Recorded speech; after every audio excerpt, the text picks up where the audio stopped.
Magandang araw po sa ating lahat. Ako po si Joby Biting Simata, isang manananggon at kasalukuyan po ng bayan po ng Gabaldon. Isa po sa ating pong pinagsusumikapan na tugunan ay yung pong kapakanan ng ating pong mga kabataan dito po sa ating pong bayan ng Gabaldon. Kung kaya, sa ating pong mga programa at iba't ibang mga proyekto, pangkaraniwan pong is kinokonsidera ang mga bata po o yung kapakanan ng ating pong mga kabataan. Nang sa ganun ay maging kabahagi po sila ng ating komunidad na pinaglilingkuran. Ganun din po para sila po ay makibahagi din sa ating pong pamamahala.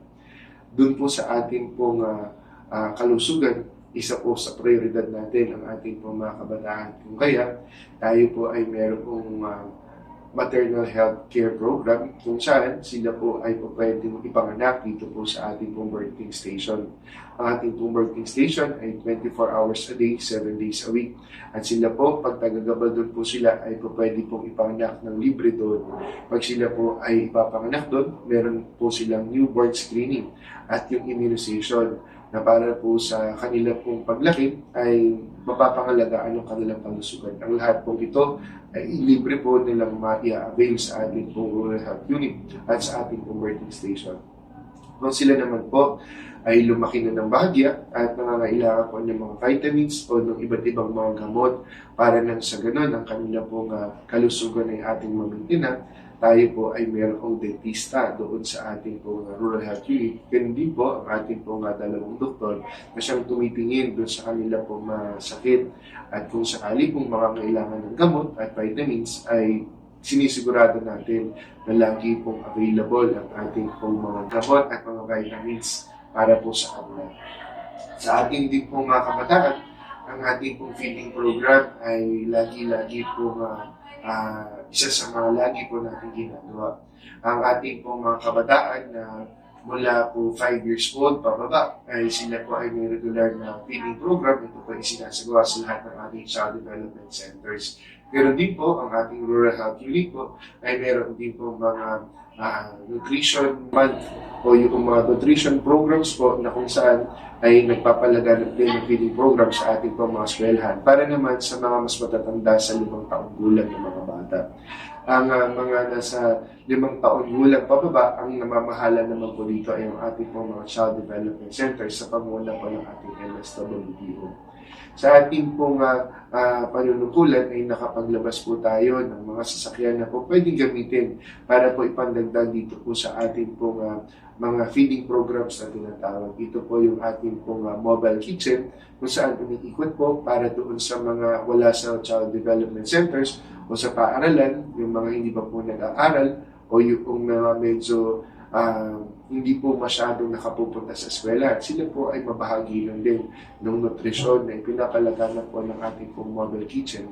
Kasabay ng pag-ikot ng mobile kitchen po ay yung pag-ikot ng ating mobile network upang yung mga ginawa pong mga videos ng ating pong mga child development workers para sa kagandahan salay may palaganap din po natin kahit doon sa mga estudyante at hindi estudyante ng ating pong child development centers. Ang ating pong mga kabataan, pag sila po ay lumaki at sila po ay maging grade 7 na, lahat po sila ay scholars po ng ating pong bayan ng Gabaldon. Wala tayong pipiliin kung sino ang magiging scholars ng ating pong grade 7, ng grade 8, grade 9, grade 10, grade 11 at grade 12 po.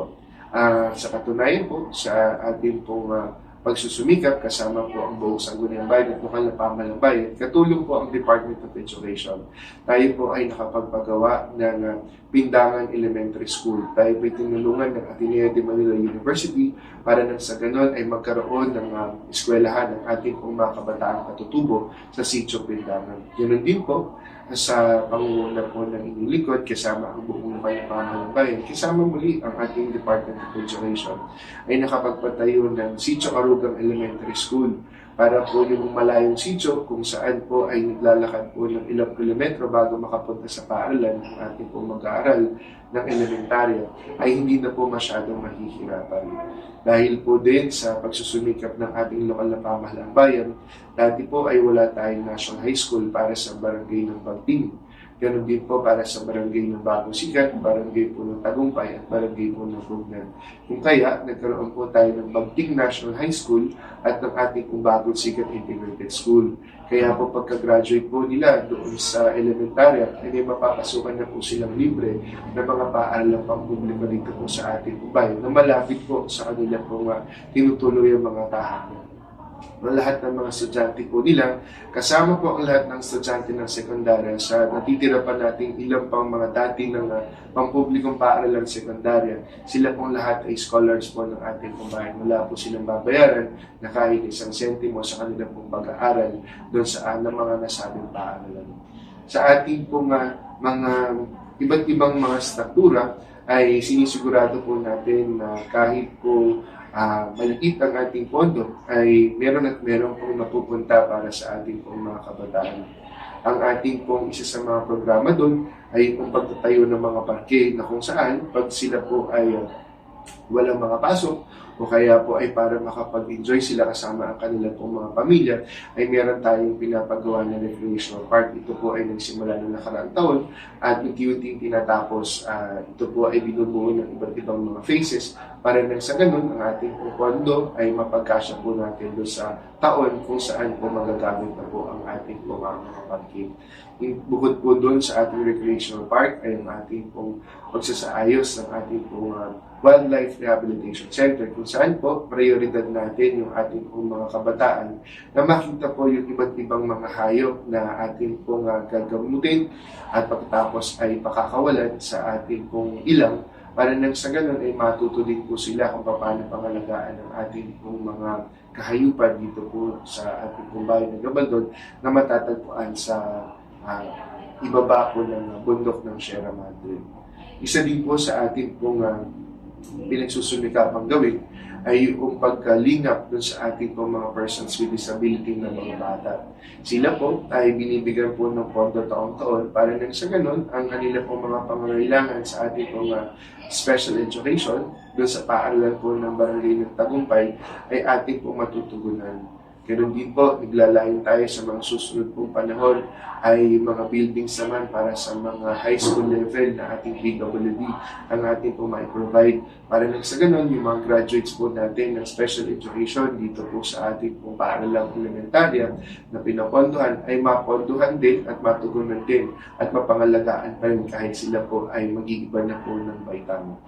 Ang ating pong scholarship programs po ng ating pong Youth Development Fund na pinangungunahan ng ating pong mga SK chairpersons ay para naman sa mga kabataang kolehiyo na talaga pong nagsusumikap mag-aral sa kabila ng kahirapan. Sila po ay may financial assistance para nang sa ganun makatulong po sa pang-araw-araw nilang mga baon.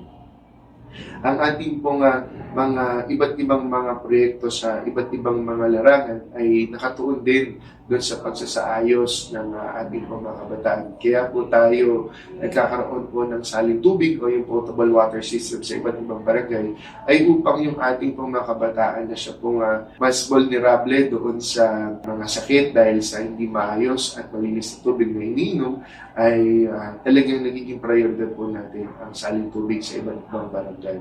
Hindi po ang ating pong mga relocation sites para sa ating pong mga katutubo.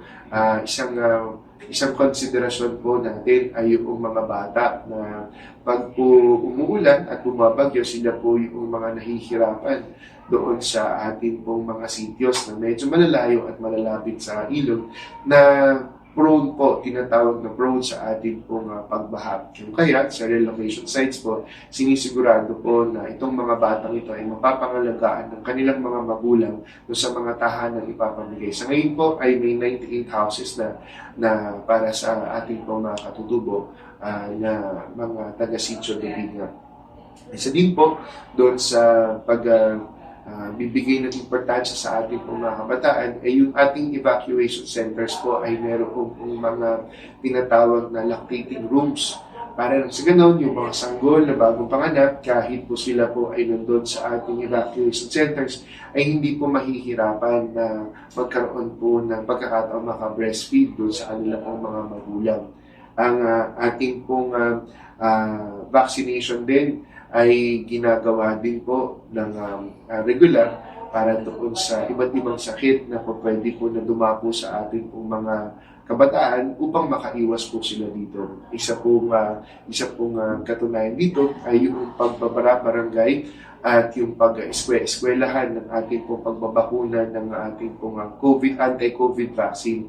Para nang sa ganun, itong ating pong mga kabataan ay maligtas doon sa naging sakit at masamang epekto na dulot po ng COVID-19. Ganun din po sa mga regular na programa ng ating mga kabataan, pag po bakasyon o kaya po ay pong summer, kahit hindi po bakasyon, ay sila po ay meron pong mga operation tulik. Sila po ay po pwede din na regular na makapunta sa ating pong dentista para sa pagpapatingin ng kanila pong mga ipin. Ang inyo pong lingkod ay naglalayon na dito sa pangkalusugan, dito sa infrastruktura, dito sa mga edukasyon, sa iba't ibang po pwede po nating ihandog ng mga parke at iba't ibang mga serbisyo sa ating mga kabataan, ay malaman po nilang sila po ay kabahagi ng ating pong pamayanan. Kung kaya, sa mga susunod pang mga pagkakataon, ang ating oval dito sa Paaralang Sentral ay may papagwana para nang sa ganun, ang ating pong mga kabataan ay meron pong magiging lugar para doon sa kanilang pag-iensayo, doon sa ating pong mga pampalakasang mga gawain. Isa rin po doon sa ating mga tinututukan, hindi lang po doon sa mga may sakit at nagkakaroon ng problema ng mga kabataan, kundi yung mga sitwasyon na sila po ay nakararanas po ng krimen. Kaya nga po yung mga children in conflict with law, kasama din po yung iba pong mga biktima ng ating pong mga karahasan ay pareho po nating tinutulungan at sa ganun, ang traumatic experience po nila sa kanilang buhay ay kanila pong malagpasan sa tulong ng kanilang pamilya at ang ating pong MSWDO at ang ating buong lokal na pamahalaan.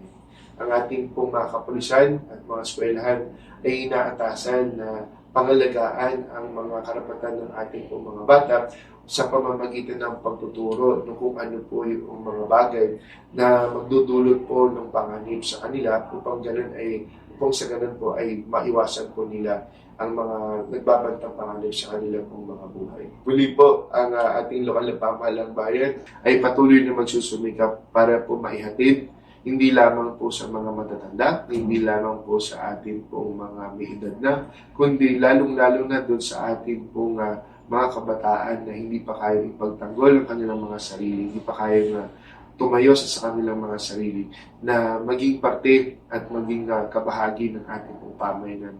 Ang lokal na pamahalaang bayan ng Gabaldon ay patuloy po na magsisikap para maihatid sa lahat ng sektor ng ating pong pamayanan ng Gabaldon ang iba't ibang klaseng serbisyo na alam po natin na makatutulong para sila pong lahat ay maging kapaki-pakinabang na kabahagi ng ating pong lipunan. Ang inyo pong lingkod, kasama po ang buong pamilya ng ating lokal na pamahalaang bayan, ay hindi po titigil para po mapangalagaan, maprotektahan, at patuloy po mapaunlad ang kabataang Gabaldon.